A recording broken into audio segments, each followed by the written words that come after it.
Pourquoi faut-il que les hommes s'ennuient?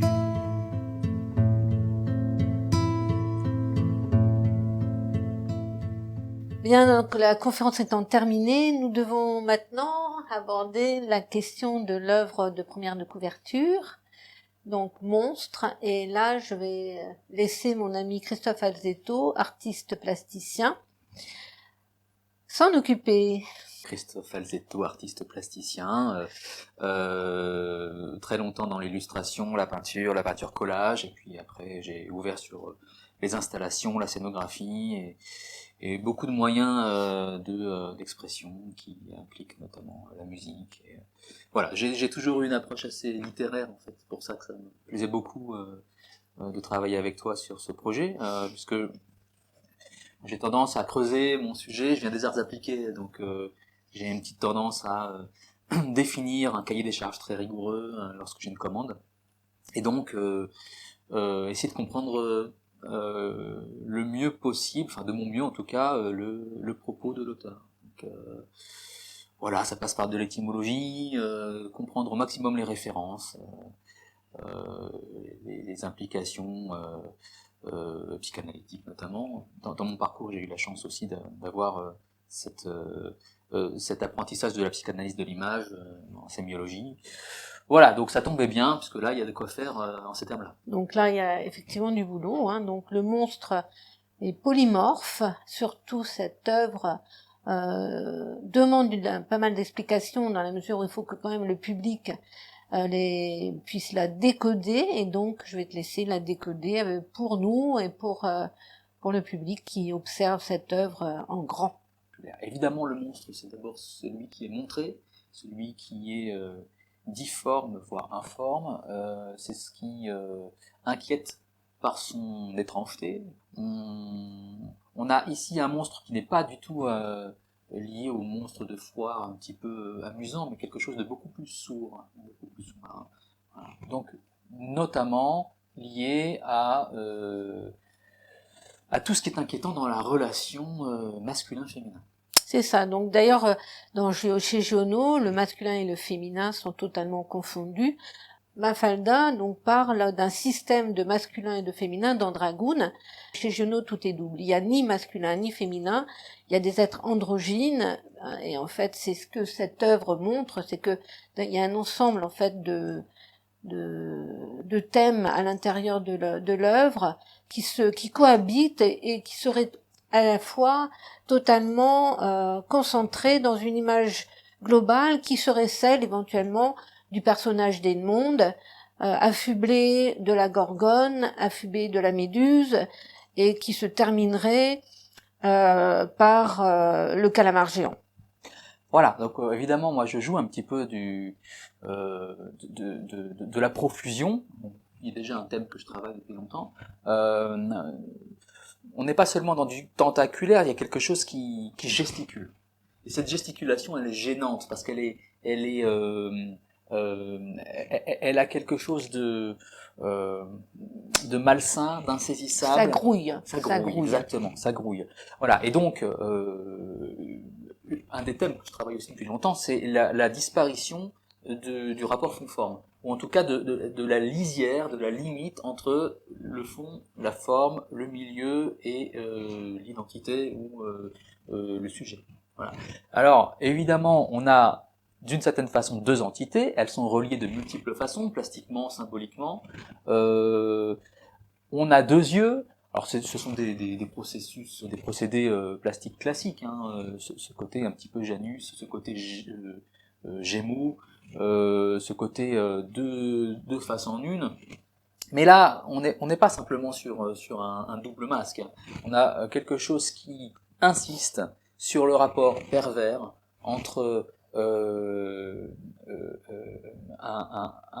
un monstre qui a été en gestation ou qui a donné naissance, et celui qui est à la fois le mâle, donc ensemençant, et en même temps le fils. On a quelque chose comme ça, évidemment, de profondément incestueux. Alors si on regarde bien, entre autres, hein, parce que j'aime à croire qu'une peinture, il y a peinture lorsque les mots ne suffisent pas à épuiser le sujet, mais si on voulait commencer à rentrer dans le sujet, on a ce cordon ombilical qui est fait en plus avec une matière très très translucide, très nacrée. Donc évidemment la nacre et le translucide là-dedans, ce sont des choses très très importantes.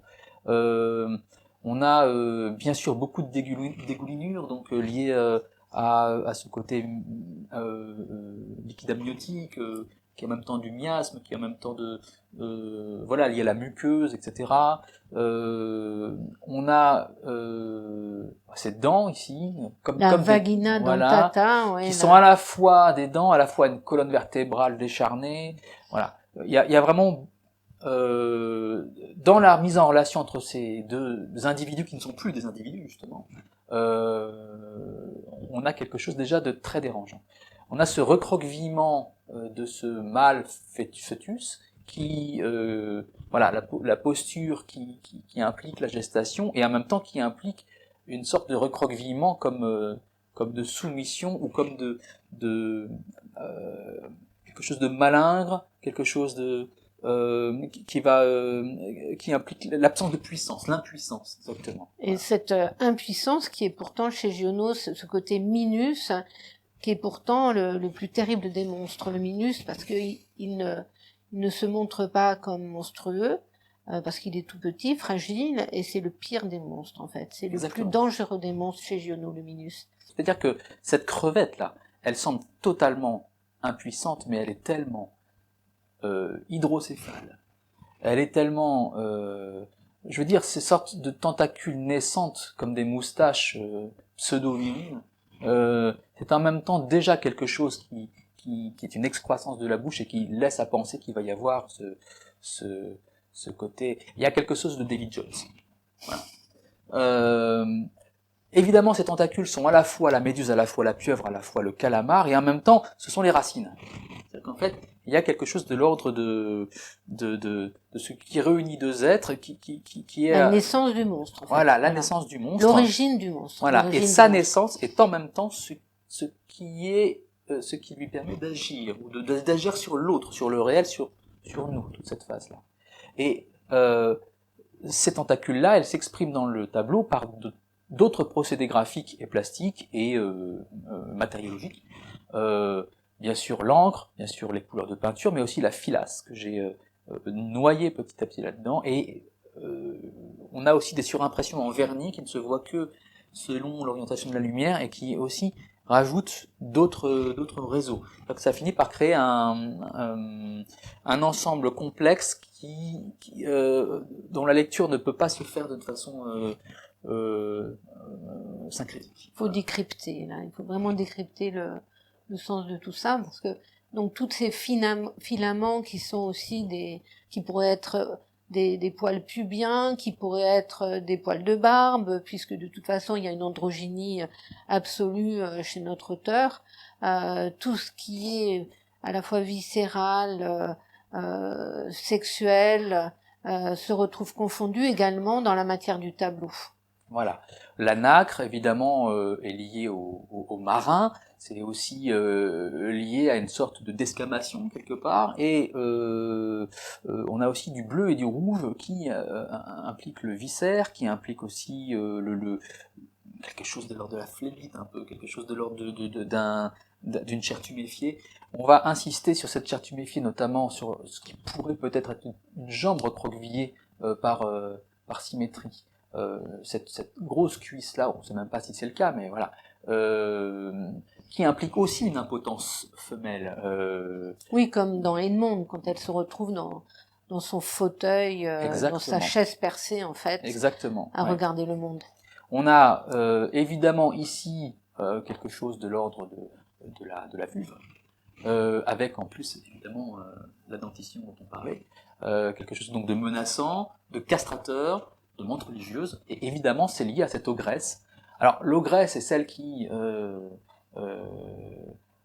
peut manger ses enfants, et donc là évidemment c'est aussi la référence à par exemple Saturne dévorant ses enfants, avec cet air effaré, monstrueux, qui semble sorti de la conscience et tout à la jouissance de l'horreur.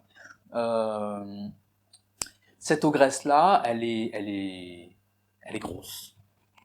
Elle est grosse autant que le mâle ou le fils, ou cette excroissance est malin.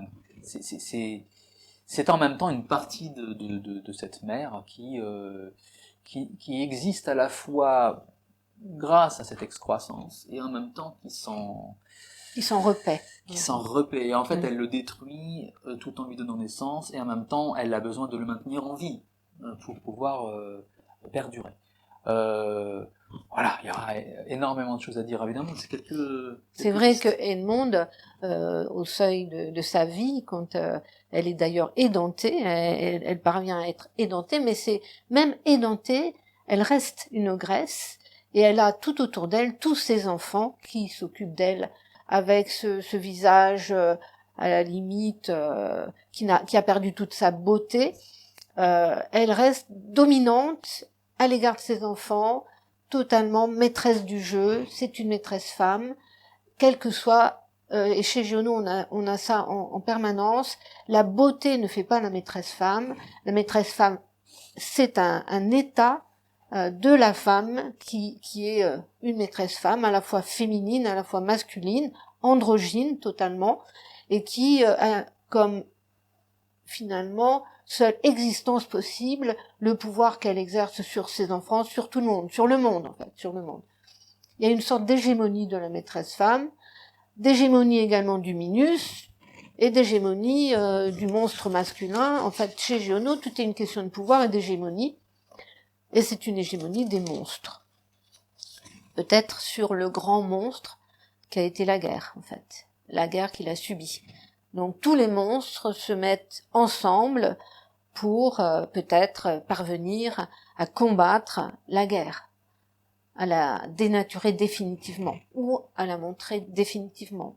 À montrer à la fois les dégâts qu'elle a pu faire sur les hommes, qui sont également devenus monstrueux, et finalement, que cette guerre, qui est à l'origine de Giono seconde manière, qui a engendré tous ces monstres. Avant la guerre, c'était autre chose, et là maintenant, c'est le domaine du monstre, c'est le qui existe à cause de la guerre. Alors là, j'ai mes notes de production. J'avais pensé au métaphysiste du buffet, par exemple.